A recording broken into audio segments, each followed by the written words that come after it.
الحمد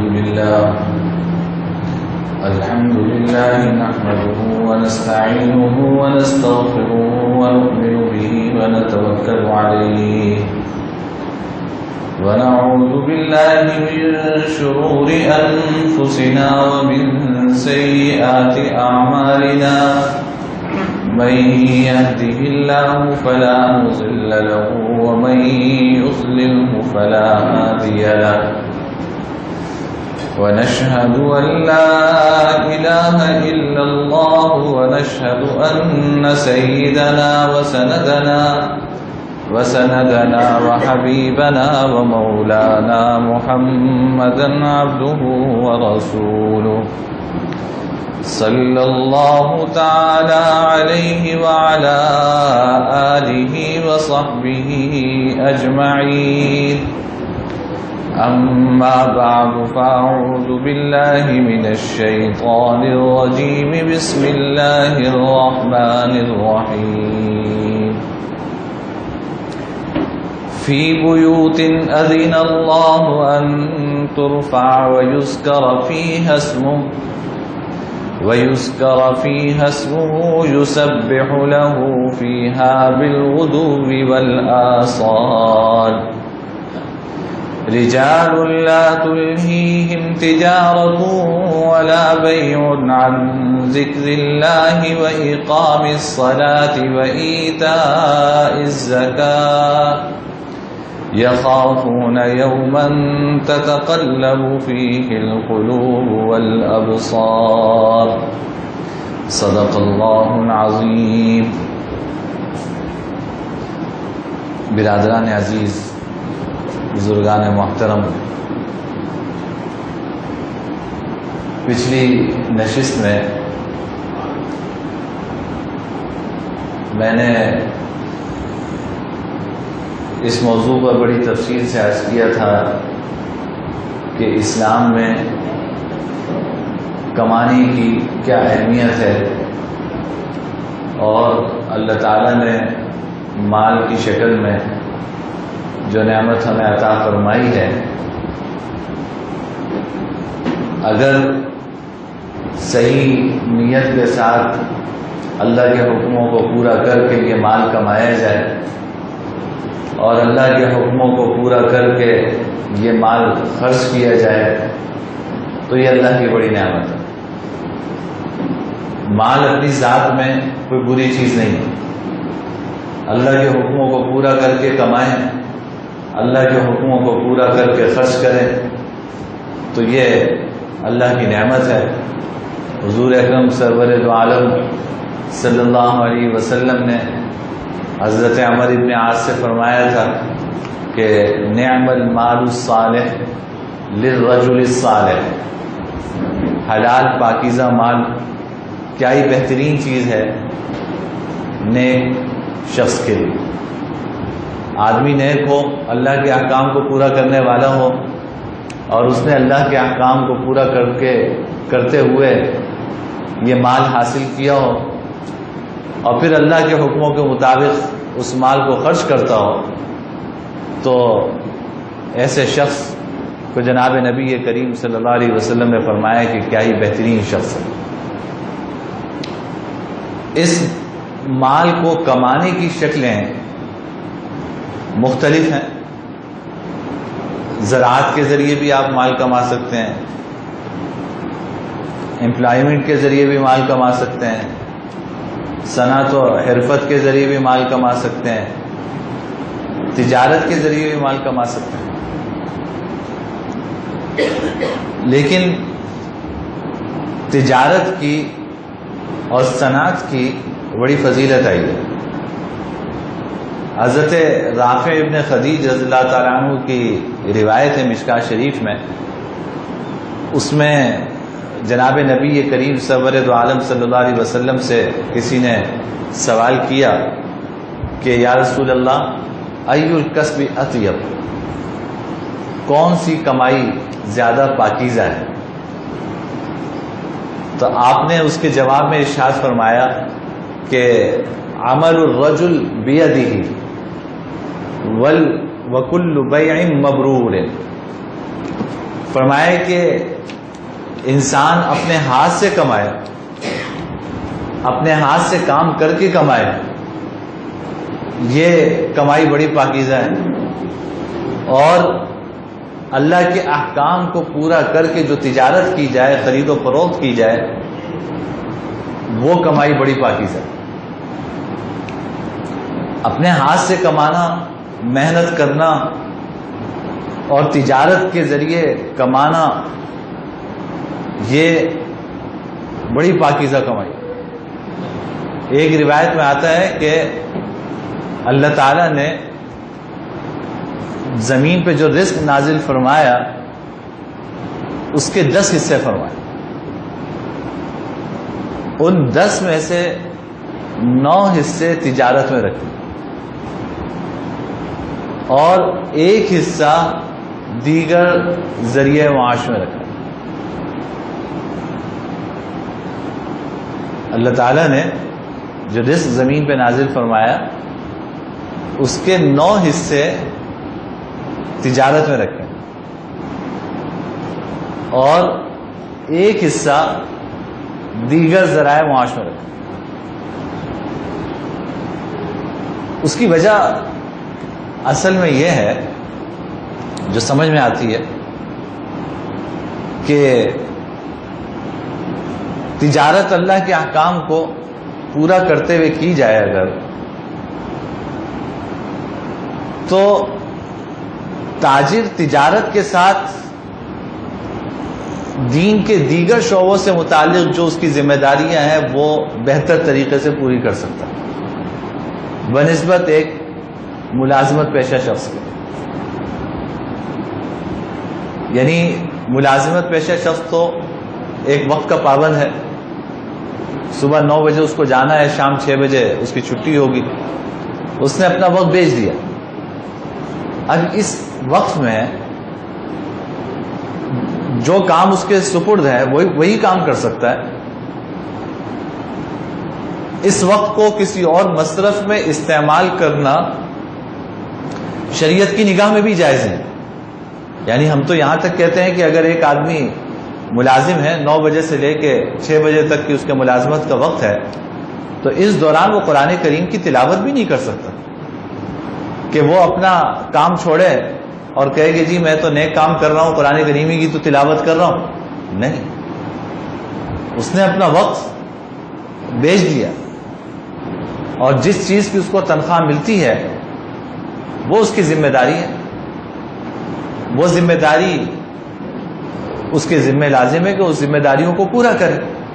اس کو قرآن کریم پڑھنے کی تنخواہ تو نہیں ملتی، لہذا فرائض اور واجبات کی ادائیگی تو کرے گا دوران ملازمت، لیکن نوافل کی ادائیگی نہیں کر سکتا، الا یہ کہ جس کے ہاں ملازمت کرتا ہے وہ اجازت دے دے اس کو تو الگ بات ہے۔ لیکن اگر اس کی طرف سے اجازت نہیں ہے تو وہ نوافل کی ادائیگی نہیں کر سکتا، وہ قرآن کریم کی تلاوت نہیں کر سکتا۔ جو کام اس کے سپرد ہے وہی کام کرنا۔ لیکن تجارت پیشہ شخص، اس کا اپنا کام، اپنے کام کے دوران وہ کتنی دیر دکان کھولے کتنی دیر بند کرے، دکان کھول کر کسی کو سودا دے یا نہ دے، اس سے کوئی پوچھنے والا نہیں۔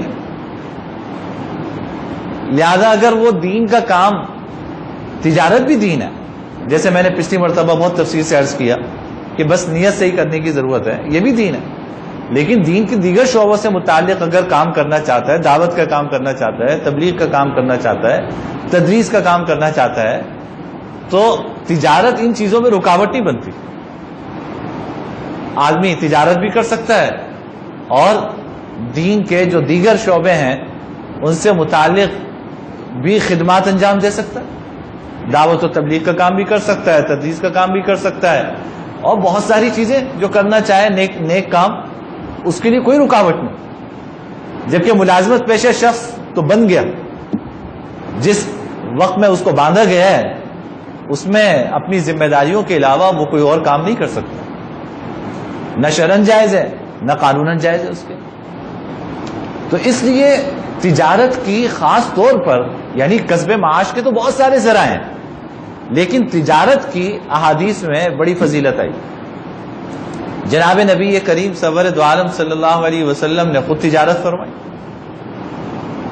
حضرت خدیجہ کا مال جا کے بیچا، شام گئے، یمن گئے اور تجارتی سفر فرمایا آپ نے۔ حضرت ابو بکر صدیق رضی اللہ تعالیٰ عنہ تجارت کیا کرتے تھے، کپڑوں کی تجارت تھی ان، اور دیگر صحابہ کرام یہ حضرات تجارت کیا کرتے تھے، تجارت بھی کرتے تھے اور جناب نبی کریم سرور دو عالم صلی اللہ علیہ وسلم کی خدمت میں رہ کر دین بھی سیکھا کرتے تھے، دین کی دعوت کا کام بھی کیا کرتے تھے، یہ سارے کام بھی چل رہے تھے، ذریعہ معاش کے لیے تجارت بھی کیا کرتے تھے۔ اور صحابہ میں تو اغنیاء صحابہ بھی ہیں کہ جن کی تجارت جو ہے بہت پھیلی ہوئی تھی، اور اللہ تعالیٰ نے ان کو وسعت عطا فرمائی تھی، چنانچہ انہوں نے دین کی خدمت کے لیے جہاں اپنی جان نچھاور کی وہاں پہ اپنا مال بھی قربان کی۔ ایک شخص جس کے پاس جان ہے اس نے اپنی جان دی، جس کے پاس مال ہے اس نے جان بھی دی، مال بھی دی۔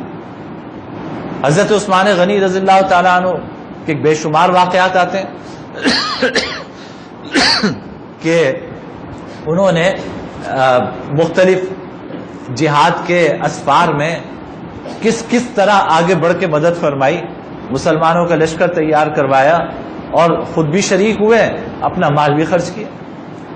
حضرت عبد الرحمن ابن عوف رضی اللہ تعالیٰ عنہ کے صاحبزادے، مشکات شریف میں ان کی روایت ہے کہ حضرت ان کا انتقال ہو گیا جب حضرت عبد الرحمن ابن عوف کا، تو حضرت عائشہ ان کے صاحبزادے سے کہا کرتی تھیں کہ بھائی میں تو تمہارے ابا کے لیے بڑی دعا کرتی ہوں۔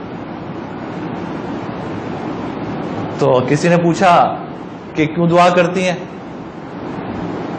کہا کہ حضور رخصت ہو گئے تو بہت سارے لوگوں نے ہم سے رخ پھیر لیا، لیکن تمہارے ابا جو ہیں جب تک زندہ رہے ازواج مطہرات پر دل کھول کر خرچ کیا کرتے تھے۔ جہاں حضور کا حق ہے تو حضور کی آل اور اولاد کا بھی تو حق ہے۔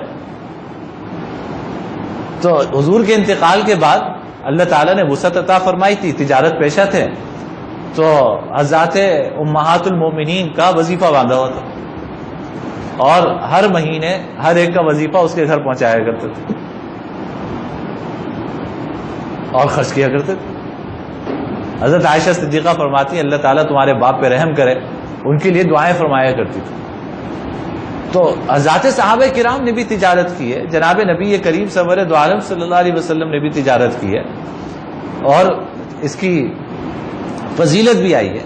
یہاں تک حدیث میں آتا ہے کہ التاجر الصدوق تحت ظل العرش یوم القیامہ، کہ سچا تاجر قیامت کے دن عرش کے سائے کے نیچے ہوگا، عرش کا سایہ نصیب ہوگا سچے تاجر۔ اور ایک روایت میں آتا ہے التاجر الصدوق الامین مع النبیین والصدیقین والشہداء او کما قال، کہ سچا امانت دار تاجر قیامت کے دن انبیاء کرام علیہم الصلاۃ والسلام، صدیقین کے ساتھ اور شہداء کے ساتھ اس کا اشر ہو۔ کہنے کو تاجر ہے، لیکن اس نے تجارت کوئی اپنی ذات کے لیے تھوڑی کی ہے، اس نے اللہ کے احکام کو پورا کرتے ہوئے تجارت کی ہے، اور جو کمایا اللہ کے احکام کو سامنے رکھتے ہوئے اس نے خرچ کیا۔ کمانے میں بھی اللہ کے احکام کو پورا کیا، خرچ کرنے میں بھی اللہ کے احکام کو پورا کیا، نتیجہ یہ کہ اس کا حشر جو ہے انبیاء کرام و صدیقین کے ساتھ ہوگا۔ اس کی بڑی فضیلت ہے۔ تجارت میں کن اصولوں کا خیال رکھا جائے اس سے پہلے یہ سمجھیں کہ تجارت میں نیت کیا ہونی چاہیے۔ بھائی انما الاعمال بالنیات ہم پڑھتے آئے نا کہ اعمال کا دار و مدار نیت پر، تو آدمی تجارت کرے تو کس نیت کے ساتھ کرے؟ میں نے بارہا عرض کیا کہ اچھی نیت کر کر آپ اپنے جائز کاموں کو عبادت کا درجہ دے سکتے ہیں. کہنے کو تجارت ہے، آپ اپنی ذات کے لیے، اپنے بچوں کے لیے کر رہے ہیں، لیکن صحیح نیت ہو تو یہی تجارت آپ کی عبادت ہے. یہ کوئی دنیا داری کا کام نہیں ہے، یہ عبادت ہے. اس میں دو نیتیں بنیادی طور پہ کرنی چاہیے. ایک یہ کہ جن لوگوں کے حقوق مجھ سے وابستہ ہیں میں ان کے حقوق ادا کروں. جن کے حقوق مجھ سے وابستہ ہیں، میں تجارت کیوں کر رہا ہوں، جن کے حقوق مجھ سے وابستہ ہیں میں ان کے حقوق ادا کروں. آپ سے ایک تو آپ کی ذات کا حق وابستہ ہے، ان لنفسک علیک حقا، حضور نے فرمایا تمہاری ذات کا بھی تم پر حق ہے. آپ سے آپ کی بیوی کا حق وابستہ ہے، والدین کا حق وابستہ ہے، بچوں کا حق وابستہ ہے، آپ کی کفالت میں دیگر عزیز و اقارب ہیں تو ان کا حق وابستہ ہے. تو ہم تجارت کیوں کریں کہ جن لوگوں کے مجھ سے حقوق وابستہ ہیں میں کماؤں گا تاکہ ان لوگوں کے حقوق ادا کر سکوں. اپنے بیوی بچوں کے حقوق ادا کروں، اپنے والدین کے حقوق ادا کروں، اپنے بہن بھائیوں کے حقوق ادا کروں. جن کے حقوق مجھ سے وابستہ ہیں میں ان کو حقوق ادا کرنے کے لیے محنت کر رہا ہوں. اور دوسری نیت کیا ہونی چاہیے؟ دوسری نیت یہ ہونی چاہیے کہ میں جو چیز فروخت کر رہا ہوں اس سے مسلمان معاشرے کی ضرورت پوری کر سکوں. ایک مسلمان معاشرے کی میں ضرورت پوری کر سکوں، میں اس نیت سے تجارت کر رہا ہوں. تو دیکھیے خدمت کی نیت بھی ہو گئی کہ آپ کوئی بھی چیز مارکیٹ میں بیچ رہے ہیں، ظاہر ہے وہی چیز انسان بیچے گا جس کی مارکیٹ میں ضرورت ہوگی. تو ایک انسانی معاشرے کو جن چیزوں کی ضرورت ہے آپ وہ مہیا کر رہے ہیں ان کو، تو اللہ کی مخلوق کی خدمت کر رہے ہیں. اللہ کی مخلوق کی خدمت کرنا بھی ثواب کا کام. تو یہ دو نیتیں کر کے ہم اپنی تجارت کو عبادت بنا سکتے ہیں کہ جن کے حقوق مجھ سے وابستہ ہیں میں ان کے حقوق کی ادائیگی کرنے کے لیے کما رہا ہوں، اور معاشرے کو کی جو ضروریات ہیں وہ ضروریات پورا کرنے کے لیے میں یہ تجارت کر رہا ہوں. دیکھیں دین تو اسی زاویہ نگاہ کے بدلنے کا نام ہے نا. زاویہ نگاہ بدل گیا وہی چیز دین میں. ہمارے حضرت استاد محترم مولانا مفتی محمد تقی عثمانی صاحب بارہا سناتے ہیں حضرت ڈاکٹر عبداللہ عارفی صاحب رحمۃ اللہ علیہ کا جملہ کہ وہ فرماتے تھے کہ بھائی تم گھر جا رہے ہو، گھر میں داخل ہوتے ہو، بچہ کھیلتا ہوا دوڑتا ہوا آتا ہے نا آپ کے پاس، تو آپ لپک کے اٹھا لیتے ہیں آپ اس کو. بس اتنی سی نیت اس وقت ذہن میں ایک لمحے کے لیے اس کا استحضار کر لو کہ اللہ کے رسول بچوں سے محبت کرتے تھے، تو حضور کی اتباع میں بچے کو اٹھا رہا ہوں، اس کو پیار کر رہا ہوں. آپ کا یہ اٹھانا بھی عبادت ہے، بچے سے کھیلنا بھی عبادت ہے. جناب نبی کریم سرور دو عالم صلی اللہ علیہ وسلم حضرت حسن و حسین کو کس طرح لپک لپک کے اٹھاتے تھے، خطبہ دے رہے تھے اور دونوں بھائی دوڑتے ہوئے آئے اور بچہ چلتا ہے گرتا ہے، بچپن چھوٹا جب ہوتا ہے تو حضور سے دیکھا نہیں گیا، خطبہ چھوڑا، دونوں کو گود میں اٹھا کے اپنی ران پہ بٹھایا اور پھر آگے خطبہ شروع کیا. تو یہ بچوں سے شفقت، بچوں کے ساتھ محبت سے پیش آنا، یہ تو جناب نبی یہ کریم سرور دو عالم صلی اللہ علیہ وسلم کی سنت ہے. آدمی اس نیت سے اٹھائے گا تو دل تو ویسے خوش ہوگا، لیکن اللہ تعالیٰ سنت پہ عمل کرنے کا ثواب بھی عطا فرما دیں گے. تو ہم جو کچھ تجارت کر رہے ہیں اس میں نیت اپنی یہ رکھیں کہ جن لوگوں کے حقوق مجھ سے وابستہ ہیں میں ان کے حقوق کی ادائیگی کے لیے کما رہا ہوں، اور معاشرے کو جس چیز کی ضرورت ہے اس چیز کی فراہمی کے لیے میں کما رہا ہوں کہ ان کو آسانی سے وہ چیز فراہم ہو سکے، اس لیے میں تجارت کر رہا ہوں۔ تو آپ کا تجارت کرنا بھی انشاءاللہ عبادت ہوگی۔ اب مسلمان تاجر کے لیے جو شرعی احکامات ہیں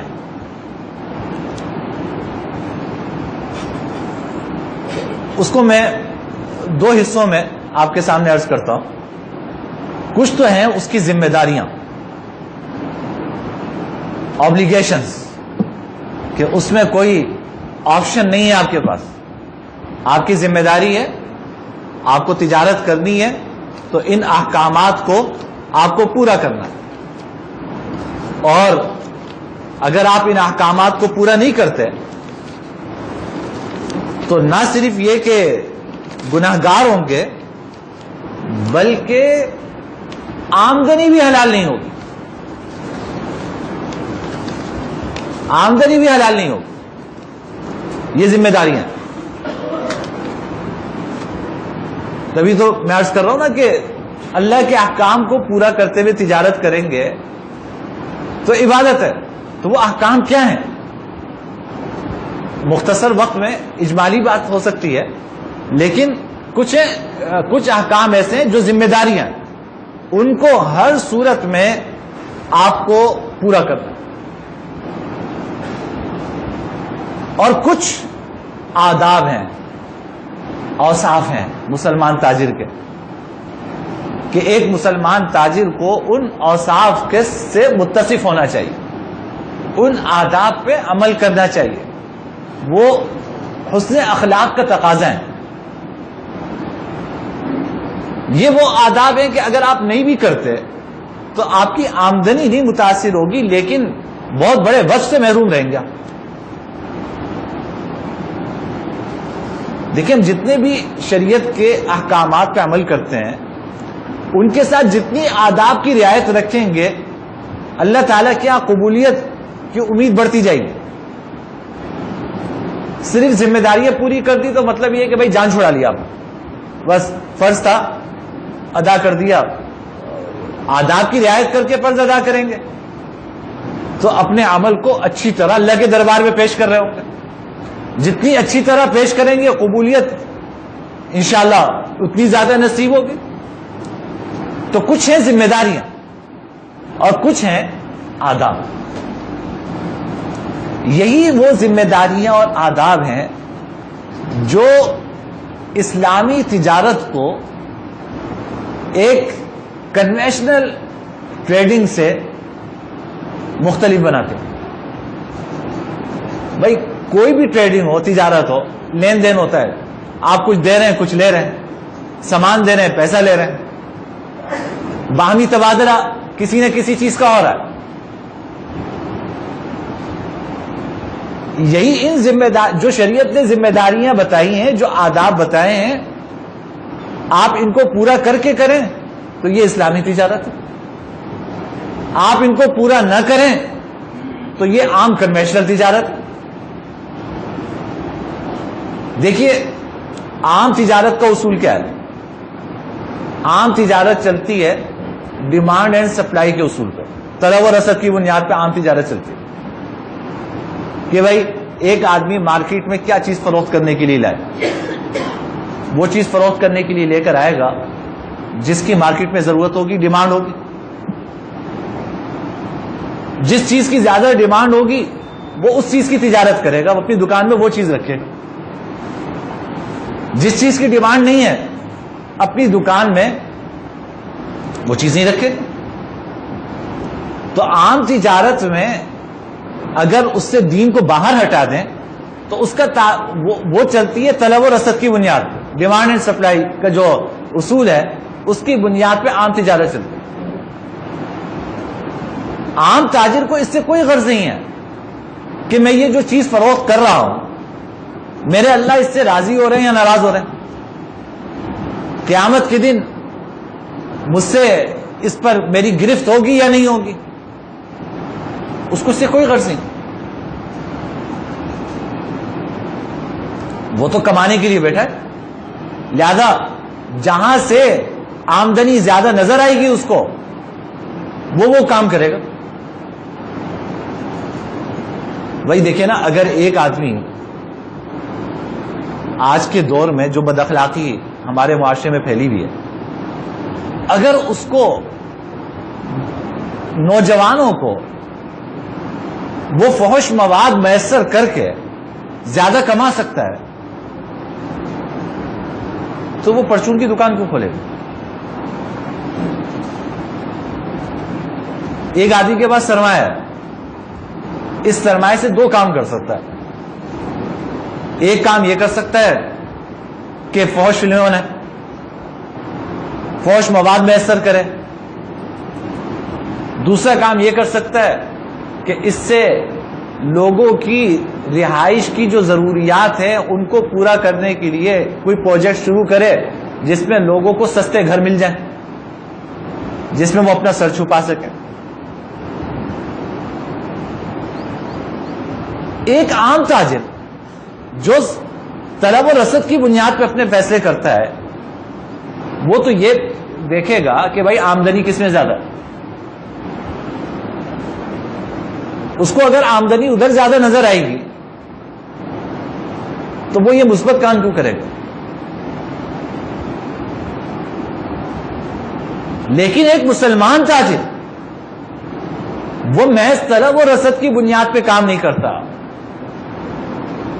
طلب و رسد کو ذہن میں ضرور رکھتا ہے لیکن سب سے پہلے اللہ کے احکام کو سامنے رکھتا ہے. بھئی دیکھیں, میں نے جو آیت تلاوت کی سورہ نور کی آپ کے سامنے, اللہ تعالیٰ نے اس میں مسلمان تاجر کے کیا اوصاف ہونے چاہیے ایک آیت میں سب کچھ بیان کر کے چلے گئے اللہ تعالیٰ. رجال لا تلہیہم تجارت ولا بیع عن ذکر اللہ واقام الصلاۃ وایتاء الزکاۃ. اللہ کے گھروں کو آباد کرنے والے لوگ ایسے لوگ ہوتے ہیں کہ ان کو تجارت و خرید و فروخت اللہ کی یاد سے غافل نہیں کرتی. تجارت و خرید و فروخت اللہ کی یاد سے ان کو غافل نہیں کرتی, نہ نماز قائم کرنے سے غافل کرتی, نہ زکوٰۃ کی ادائیگی سے غافل کرتی ہے. یخافون یوما تتقلب فیہ القلوب والابصار, وہ اس دن سے ڈرتے رہتے ہیں جس دن نظریں الٹ جائیں گی, دل بے قابو ہو جائے. آخرت سے ڈرتے ہیں. ایک مسلمان محض مادی منافع کو سامنے رکھ کے فیصلہ نہیں کرتا, محض مادی منفعت کو سامنے رکھ کے فیصلہ نہیں کرتا کہ مجھے کس میں نفع زیادہ ہے کس میں کم ہے, قطع نظر اس کے کہ میرے اللہ مجھ سے کیا چاہتا ہے. ایک مسلمان اللہ کے احکام کو سامنے رکھ کے فیصلہ کرتا. یہ بہت یعنی اجمالی لحاظ سے اگر آپ مجھ سے پوچھیں تو یہ فرق ہے ایک مسلمان تاجر میں اور ایک کنونشنل تاجر میں, کہ مسلمان تاجر کے فیصلے اللہ اس کے رسول کو سامنے رکھ کر ہوتے ہیں, اور ایک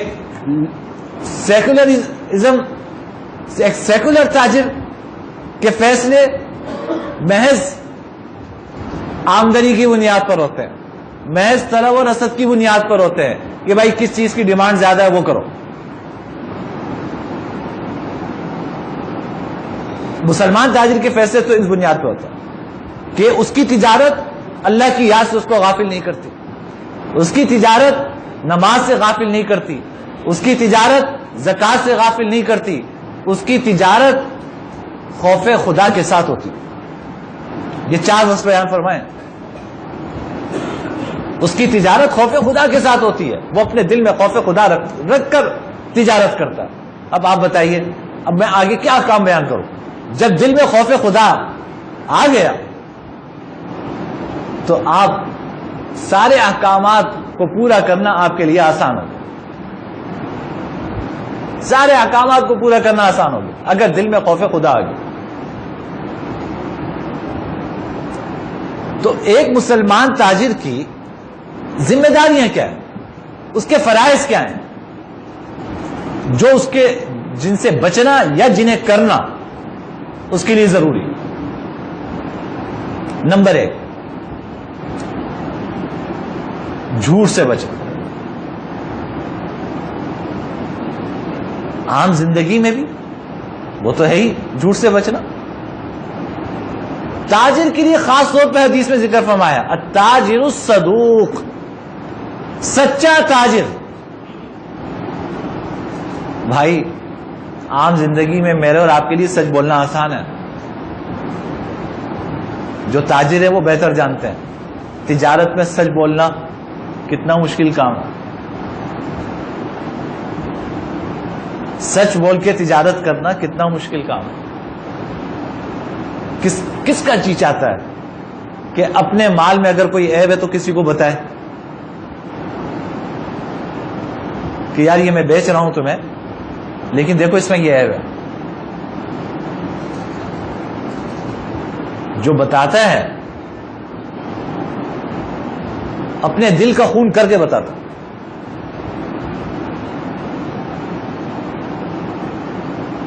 اپنے نفس کو مار کر بتاتا ہے. تجارت میں سچ بولنا کوئی آسان نہیں ہے.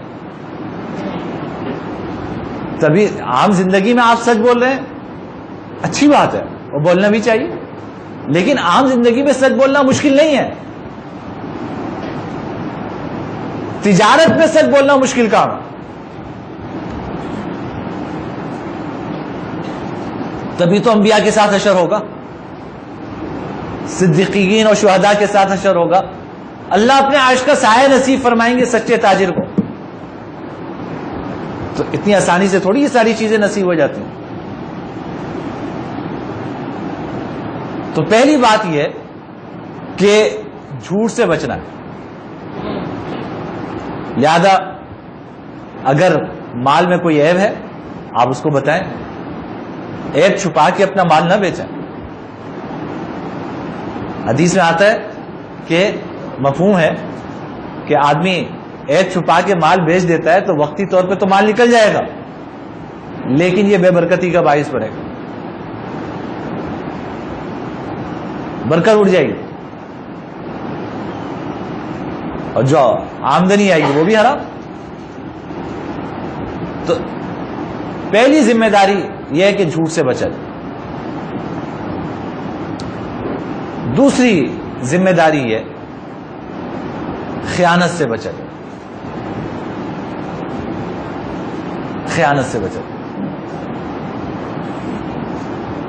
اب اردو کی تنگ دامنی ہے کہ ہم خیانت جو ہے امانت کا اپوزٹ ہم لیتے ہیں، اور ہم اردو میں امانت اس کو سمجھتے ہیں کہ کسی کے پاس کچھ پیسے رکھوا دیے کہ بھائی میں تم سے پھر لے لوں گا، تو ہم اس کو اردو میں امانت کہتے ہیں. جبکہ عربی کے لحاظ سے اور قرآن و حدیث کی جو اصطلاحات ہیں اس کی روح سے امانت کا مطلب یہ ہے اپنی ذمہ داریاں پوری کرنا، اور خیانت کا مطلب یہ ہے ذمہ داری پوری نہ کرنا. آپ کی جو ذمہ داریاں ہیں ان کو پورا کریں یہ امانت ہے. بھائی اگر فرض کیجئے کہ میں اگر کہیں ملازم ہوں اور میں 9 سے لے کے 6 بجے تک کہیں ملازمت کرتا ہوں، اور 1 گھنٹہ میں بیچ میں نکل کے اپنے گھر چلا جاتا ہوں بغیر بتائے، اور اپنا کوئی کام کر کے آ جاتا ہوں، ہم اردو کے لحاظ سے تو اس کو خیانت نہیں کہیں گے، لیکن قرآن و حدیث کی روح سے یہ خیانت ہے. یہ امانت میں خیانت ہے کہ آپ کی جو ذمہ داری تھی آپ نے وہ پوری طریقے سے انجام نہیں دی، اس میں کوتاہی سے کام لیا. تو ایک تاجر کی جو ذمہ داریاں ہیں کہ جو چیز وہ کہہ رہا ہے، کہہ کے بیچ رہا ہے، وہ چیز ویسے ہی ہونی چاہیے. جو ایک کسٹمر کی ضرورت ہے اور وہ آ کر آپ کو اپنی ضرورت بتا رہا ہے کہ بھائی مجھے فلاں چیز چاہیے اور مجھے یہ ضرورت ہے، یہ کام ہے، اب اس کے لیے کیا چیز بہتر ہوگی، آپ کی کیا ذمہ داری کہ آپ دیانتداری کے ساتھ جو اس کے لیے چیز مناسب سمجھتے ہیں آپ وہ تجویز کریں. آپ نے سوچا کہ یار اس کی یہ جو ضرورت ہے یہ فلاں کمپنی کی ایک چیز آتی ہے وہ اس کے لیے سوٹیبل ہے, لیکن میری دکان میں وہ ہے نہیں, تو لیکن میرے پاس جو چیز ہے اس سے اس کی ضرورت پوری طرح نہیں ہوگی, کسی حد میں ہو جائے گی. آپ کی کیا ذمہ داری تھی؟ ہماری تاجر ہونے کی حیثیت سے میری ذمہ داری یہ تھی کہ میں اس کو بتاتا کہ بھائی یہ جو تم ضرورت اپنی بتا رہے ہو فلاں کمپنی کی یہ چیز آتی ہے وہ تمہارے لیے سب سے بہتر ہے, میرے پاس وہ ہے نہیں, فلاں جگہ تمہیں مل جائے گی, میرے پاس یہ چیز ہے, اس سے کسی حد تک تمہارا گزارا ہو جائے گا لیکن تمہاری ضرورت پوری نہیں ہوگی. میرا کام یہ تھا کہ میری ذمہ داری یہ تھی کہ میں اس کو یہ بتاتا. یہاں کیا ہوتا ہے کہ اپنی دکان میں جو چیز ہے وہ نکالنی ہے آپ کو, لہذا آپ کو اس سے غرض نہیں ہے کہ اس کی ضرورت اس سے پوری ہوگی یا نہیں ہوگی. بھائی دوائیاں آتی ہیں نا, ایک ایک دوا کتنی کمپنیاں بناتی ہیں. وہ چاہتا ہے کہ مجھے ملٹی نیشنل کمپنی کی اعلی کمپنی کی دوائی ملے بہترین, آپ کے پاس نہیں ہے. آپ کے پاس ایسی کمپنی کی دوائی ہے جو وہ لینا نہیں چاہتا. آپ اس کو کہتے دیکھو یہ فارمولا یہ لکھا ہوا ہے, یہ لکھا ہوا ہے, یہ دوائی تمہارے چلیے. تو تاجر ہونے کی حیثیت سے جو ذمہ داری ہے اس کو ادا کریں گے تو آپ امانت ادا کر رہے ہیں. اگر آپ اپنی ذمہ داری ادا نہیں کر رہے تو یہ خیانت ہے. تو دوسری چیز جو تاجر کے لیے ضروری ہے کہ خیانت سے بچے. اب اس کے ذیل میں ساری چیزیں آ جاتی ہیں, لیکن میں اور کھول کے اگر ذکر کروں تو نمبر 3, ناپ تول میں کمی کرنے سے بچے. یہ ذمہ داری ہے, ناپ تول میں کمی کرنے سے بچے. وَيْلٌ لِّلْمُطَفِّفِينَ الَّذِينَ إِذَا اكْتَالُوا عَلَى النَّاسِ يَسْتَوْفُونَ وَإِذَا كَالُوهُمْ أَوْ وَزَنُوهُمْ يُخْسِرُونَ. ہلاکت ہے ان لوگوں کے لیے جو ناپ تول میں کمی کرتے ہیں. جب اپنے لیے چیز تلواتے ہیں تو پوری تلواتے ہیں, اور جب دوسروں کو تول کر دیتے ہیں تو کمی کر کے تولتے ہیں. حضور نے فرمایا زن ورجع. ایک صحابی سے فرمایا کہ بھائی وزن کرو اور جھکا کے وزن کرو, وزن کرو جھکا کے وزن کرو. آج تو یہ ہاتھ کی صفائی کہا جاتا ہے کہ یعنی کس طرح آپ ناپ تول میں کمی کر رہے ہیں, کس طرح کسی کو دھوکہ دے رہے ہیں. بڑے فخر سے آپس میں جب بیٹھتے ہیں تو بہت فخر سے بتاتے ہیں کہ یار ہاتھ کی صفائی دیکھو ذرا میری, کہ کس طرح میں نے جو اس کو بیوقوف بنا دیا. اللہ کے بندے, اس دنیا میں 2 پیسے کے لیے بیوقوف بنا دیا. اس 2 پیسے کے بدلے جب آخرت میں جہنم میں جانا پڑے گا, اس آگ میں جھلسنا پڑے گا, تو پھر وہاں جا کے پتہ چلے گا کہ بیوقوف تم تھے یا اس کو بنایا وہ بیوقوف تھے.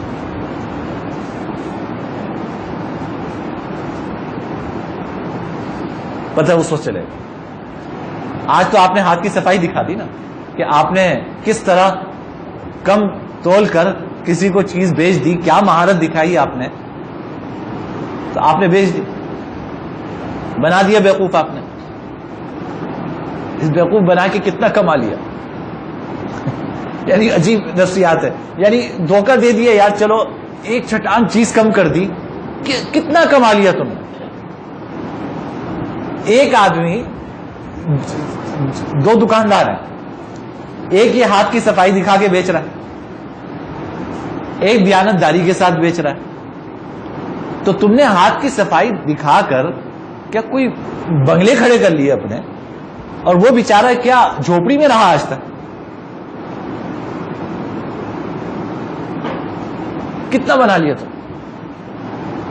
اچھا بنا بھی لیا تو کیا جو دیانت داری کے ساتھ بیچ رہا ہے اس کو وہ راحت نصیب نہیں جو آپ کو نصیب ہے. یہ سوچنے کی بات ہے نا. یعنی آدمی کماتا کیوں ہے؟ پیسے تو کھاتا نہیں انسان. کماتا کس لیے ہے؟ راحت کے لیے کماتا. مقصد کیا ہے اس سے؟ راحت، آرام. تو تمہاری اس حرام کی کمائی نے تمہیں وہ کون سی راحت دے دی جو اس کو نصیب نہیں؟ بے شک شاید وہ کم کماتا ہو لیکن تم سے زیادہ راحت میں رہتا. اللہ کی برکتیں اسے نصیب ہیں، عافیتیں نصیب ہیں، اور تم نے ڈنڈی مار لی. مار کے آج بچہ بیمار ہے، آج بیوی بیمار ہے، آج دکان میں یہ ہو گیا، آج اس نے پیسے چرا لیے، آج فلاں جگہ گاڑی آ رہی تھی وہ لگ گئی. یہ جو کمایا تھا آپ نے اس سے کئی گنا زیادہ اس طرح گوا دیا. لیکن ہماری نگاہ ان چیزوں پہ نہیں ہوتی، ان چیزوں پہ نہیں ہوتی. یعنی اگر اس طرح کے حادثات ہونے لگے نا کسی کے ساتھ، تو آپ سے اگر ملے گا تو کیا کہے گا کہ یار کسی نے کالا جادو کر دیا، کہ ابھی یہ نقصان ہوا، کل یہ نقصان ہو گیا، اور ابھی ایک ہفتہ پہلے یار یہ ہو گیا تھا. یار کالا جادو کسی نے نہیں کیا، تم نے خود اپنے اوپر کالا جادو کیا. اس پہ غور کرو کہ جو کما رہے ہو اس میں کہیں گڑبڑ تو نہیں کر رہے. یہ حرام مال آتا ہے نا، یہ تنہا نہیں جاتا، یہ اپنے ساتھ حلال کو بھی لے کر جاتا ہے. حرام تنہا نہیں جاتا، اپنے ساتھ حلال کو بھی لے کے جاتا. تو یہ کسی نے کوئی کالا جادو نہیں کیا، کسی نے کوئی بندش نہیں کی. یہ ساری بندش، یہ سارا کالا جادو تمہارا کیا ہوا ہے کہ حرام تو نہیں آ رہا، کہیں ناپ تول میں کمی تو نہیں ہو رہی، حلال و حرام کی تمیز کے ساتھ کما رہے ہو نہیں کما رہے.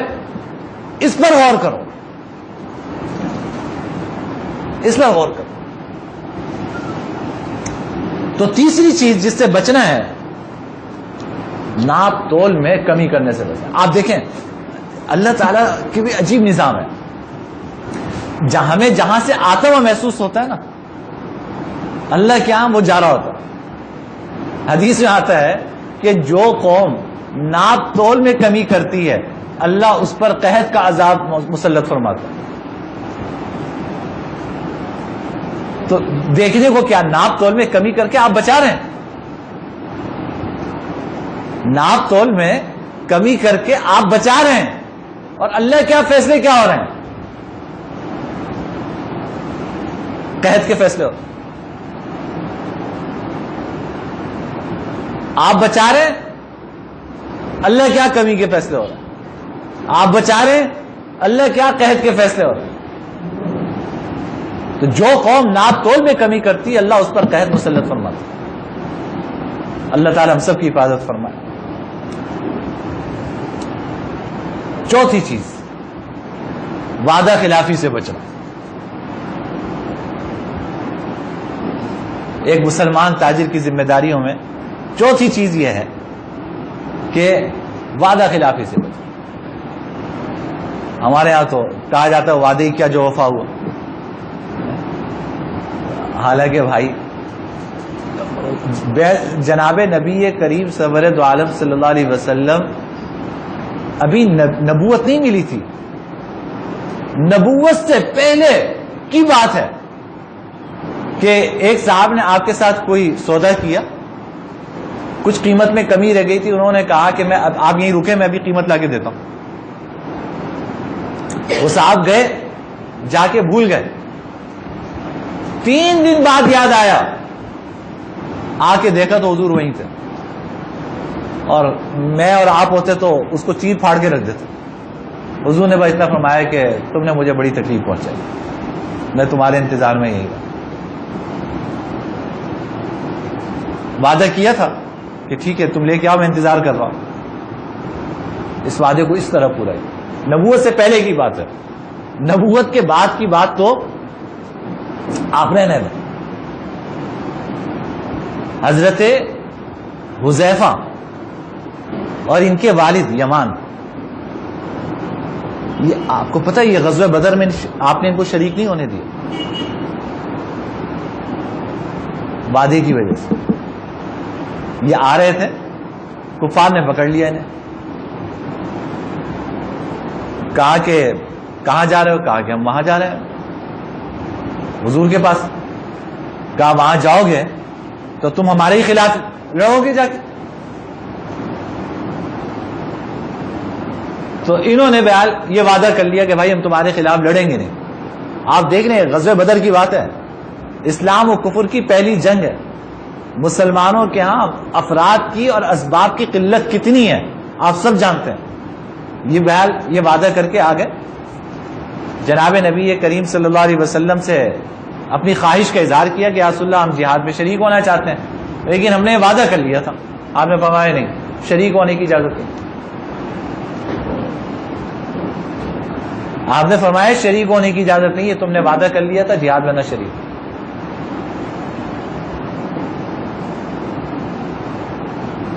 یہ فرق ہوتا ہے ایک مسلمان میں اور ایک غیر مسلم.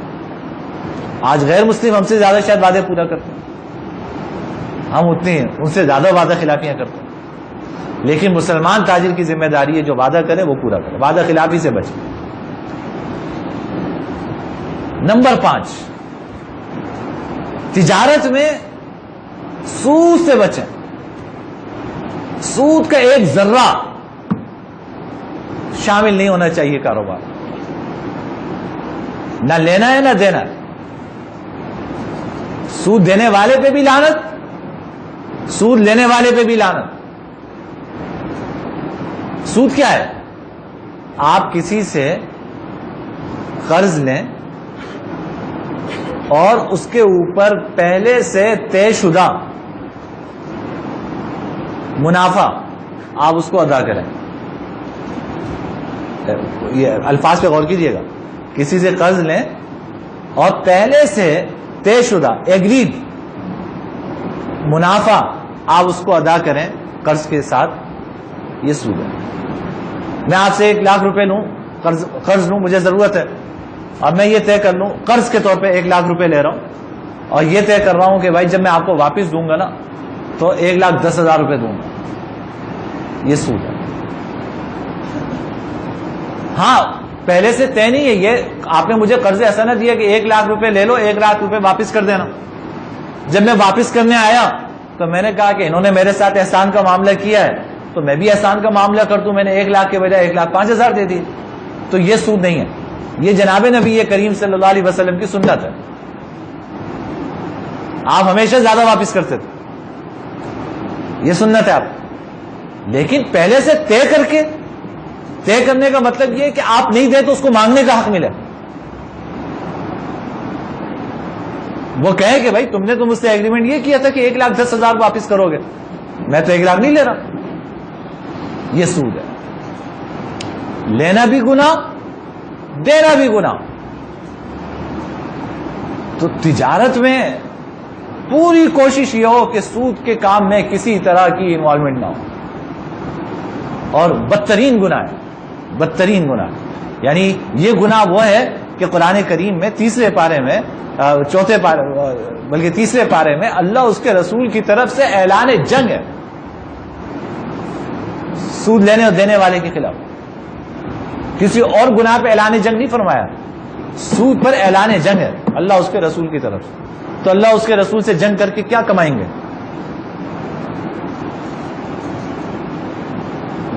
اسے کیا کمائیں گے؟ تو سود سے بچنا.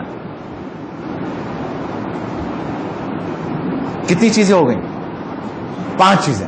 نمبر 6، اب تفصیلات میں زیادہ نہیں جا رہا، وقت کم ہے، اس میں پورا کرنا ہے مجھے. قمار سے بچنا ہے. قمار، جوا، گیملنگ. قمار کا کیا مطلب ہے؟ قمار کا مطلب یہ ہے کہ آپ اپنے پیسے اس طرح داؤ پر لگائیں کہ یا تو وہ پیسے بھی ڈوب جائیں یا اپنے ساتھ دوسروں کے پیسے بھی لے آئیں. یہ جوا. آپ اپنے پیسے داؤ پر لگائیں، یا تو آپ کے پیسے بھی ڈوب جائیں یا اپنے ساتھ دوسروں کے پیسے بھی لے آئیں. بھائی ہم یہ 100 لوگ ہیں مثال کے طور پر, ہم سب نے 1000 روپے یہاں جمع کیے, اور یہ یا میں 2 آدمی ہیں یا 2 سے زیادہ ہیں یہاں جمع کیے, اور یہ طے ہوا کہ بھائی اگر فلاں کام ہو گیا, میں نے شرط لگائی کہ اگر پاکستان جیت گیا تو یہ سارے پیسے میرے, اگر ہار گیا تو سارے پیسے تمہارے. اب یہ میں نے اپنے پیسے داؤ پہ لگائے نا, مجھے کیا پتا جیتے گا یا ہارے گا, داؤ پر لگائیں. اگر جیت گیا تو میرے پیسے بھی آپ کے پاس چلے گئے, میں خالی ہاتھ رہ گیا. ہار گیا تو یہ پیسے اپنے ساتھ آپ کے پیسے بھی لے آئیں گے. یہ قمار ہے, جوا ہے. تو تجارت میں قمار کی کوئی صورت نہیں ہونی چاہیے. بھائی آپ پرائز بانڈ جو آپ لیتے ہیں قمار تو ہے, اور کیا ہے, سود بھی ہے قمار بھی ہے. آپ پرائز بانڈ خریدتے ہیں, گورنمنٹ کو قرضہ دیتے ہیں. اب قرضہ دینے کے, اب یہاں پہ قمار نفع میں, اب قرآن دازی میں نام آ گیا تو 100 آدمیوں کا سود 10 آدمیوں کا جن کا نام آیا ان کو مل جائے گا, یا 1 آدمی کو مل جائے گا. تو دوسروں کا نفع بھی آپ کے پاس آ گیا, یا آپ کا نام نہیں آیا تو آپ کا نفع بھی دوسروں کے پاس چلا گیا. قمار سے بچنا ہے. نمبر 8, 6 ہو گئے. نمبر 7,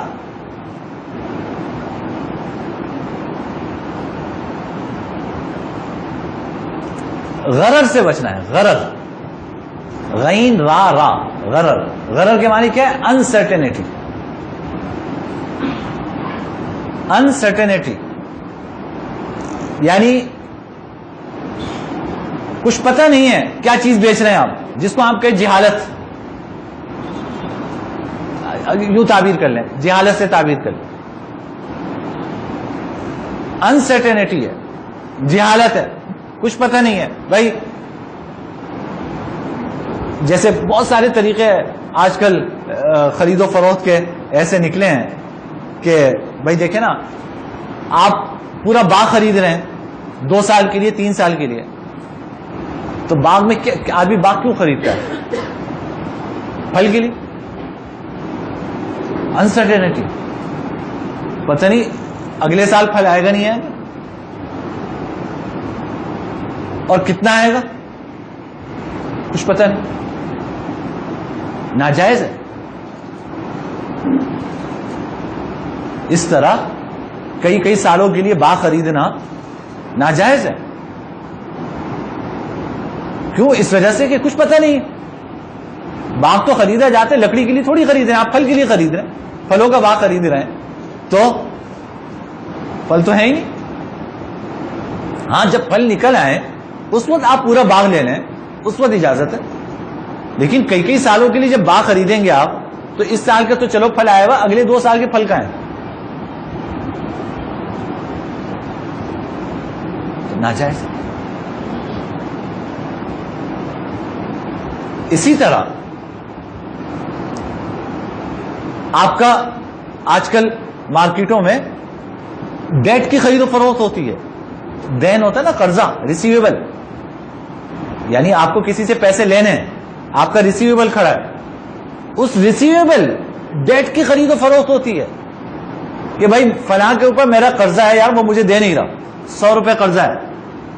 وہ کہتا ہے اچھا یہ لو 95 روپے لو, اب میں جانوں وہ جانے, میں اس سے لے لوں گا. ناجائز ہے. وجہ کیا ہے کہ اول تو ریسیویبل اور ڈیٹ کی خرید و فروخت ہی جائز نہیں ہے.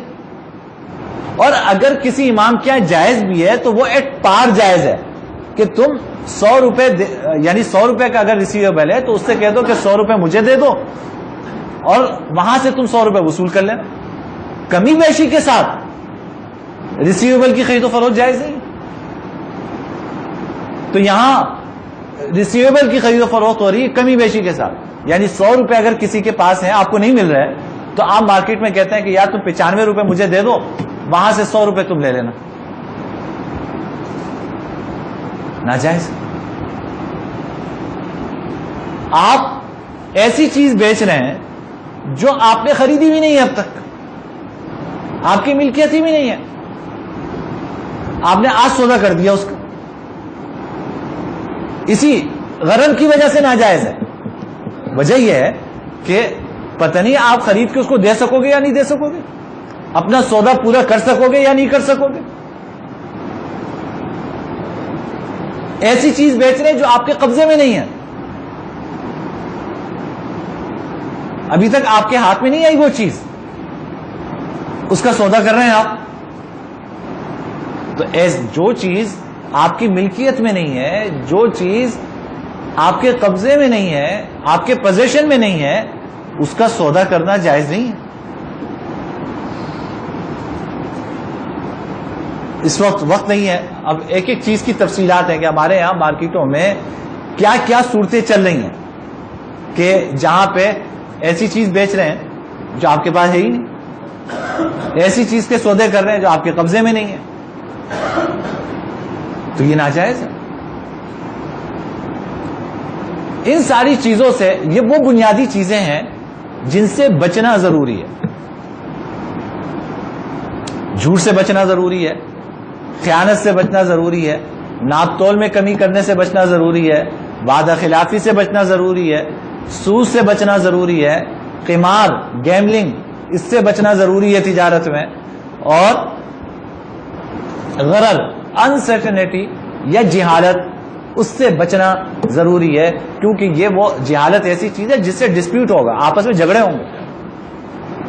اگر وہ چیز پتہ ہی نہیں ہے جو چیز آپ بیچ رہے ہیں, کل آپ اس کو دیں گے وہ کہے گا نہیں میں تو کچھ اور چاہ رہا تھا, یہ تو میں نہیں لوں گا. شریعت نے ایسی خرید و فروخت کی صورتوں پہ پابندیاں لگائی ہیں جس سے آپس میں نزاعات پیدا ہوں, جس سے آپس میں جھگڑے پیدا ہوں. شریعت نے ایسی چیزوں پہ پابندیاں لگائی. یہ تو تھی ذمہ داریاں. ایک مسلمان تاجر کے اوصاف کیا ہونے چاہیے؟ 5 منٹ میں آپ کو اور لوں گا, پھر بات بند کروں.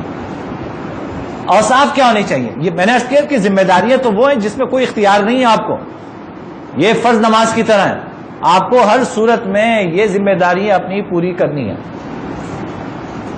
ایک مسلمان تاجر کے اوصاف کیا ہونے چاہیے؟ آداب کیا ہیں تجارت کے؟ نمبر 1, سیکھنے سکھانے کا سلسلہ رکھیں. بھائی دیکھو مسلمان اسلامی تجارت کیا ہے؟ اللہ کے احکام کو پورا کر کے تجارت کرنا.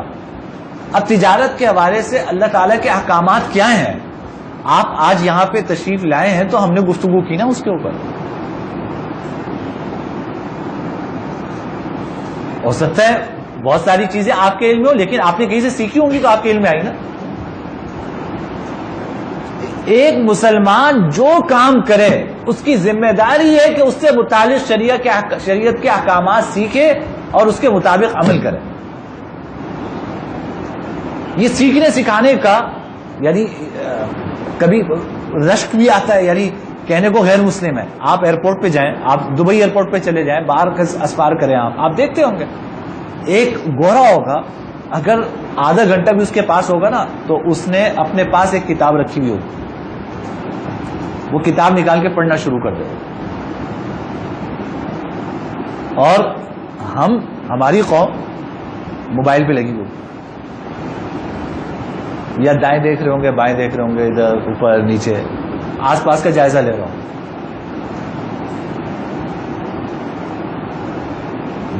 سیکھنا تو ہمارا وقت تھا, پڑھنا تو ہمارا وقت تھا, ہم سے چلا گیا. اگر آپ تجارت کرتے ہیں تو تجارت سے متعلق شرعی احکامات سیکھیں. اپنے محلے کی سطح پر اپنے علاقے کی سطح پر جتنے تاجر ہیں آپس میں ایک دن طے کر لیں کہ بھائی ہفتے میں 1 گھنٹہ نکال لو بھائی، اور کسی مفتی صاحب کے پاس چلیں گے، ان سے تجارت کے احکامات سیکھیں گے تاکہ ہم اللہ کے احکام کو پورا کر کے تجارت کر سکیں. اللہ کے احکام کو پورا کر کے تجارت، تبھی تو آپ کی تجارت عبادت بنے گی. تو سیکھنے سکھانے کا تسلسل ہونا چاہیے. ترمذی شریف میں حضرت عمر رضی اللہ تعالیٰ عنہ کا یہ جملہ آیا ہے. انہوں نے فرمایا کہ ہمارے بازار میں کوئی ایسا شخص خرید و فروخت نہیں کر سکتا جس کو دین کی سمجھ نہ ہو. اللہ اکبر. یعنی ان کے آپ دیکھیں ان کا معیار دیکھیں آپ. فرمایا کہ لا یبیع فی سوقنا الا من تفقہ فی الدین. ہمارے بازار میں ایسا شخص خرید و فروخت نہیں کر سکتا جس کو دین کی سمجھ نہ ہو. بازار میں بیٹھنا ہے تو دین سمجھو، پھر اس کے مطابق تجارت کرو. نمبر 2، دوسرا وصف ہے دعا اور رجوع الی اللہ. بھائی تاجر تجارت کرتا ہے، گاہک کون بھیجتا ہے؟ اللہ بھیجتے ہیں. تو اللہ سے مانگنا ہے،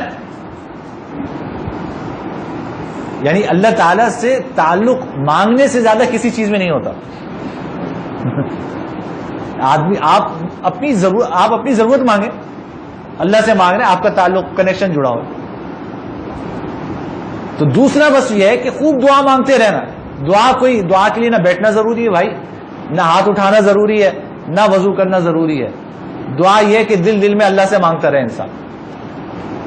یا اللہ میں دکان کھولنے جا رہا ہوں، یا اللہ آج اچھے سودے کروا دے، نقصان سے بچا لے، یا اللہ دھوکے سے بچا لے، یا اللہ مجھے کسی کی بھلائی کا ذریعہ بنا لے. ہاں مانگتے رہے اللہ سے. گاہک نہیں آ رہے، اللہ سے مانگے یا اللہ گاہک عطا فرما دے. سودے نہیں ہو رہے آج، اللہ سے لو لگائیں. یہ لو لگانا خود عبادت ہے. تجارت بھی کر رہے ہیں، لو بھی لگائیے آپ، اللہ سے مانگیں. نمبر 3، تجارت میں نرمی سے پیش آنے کی عادت ڈالیں. نرمی سے پیش آنا. آج کل لوگ بڑے فخر سے بتاتے ہیں یار میں تو کسی کو چھوڑتا نہیں. میرے بھائی یہ فخر کی بات نہیں ہے، یہ عیب ہے.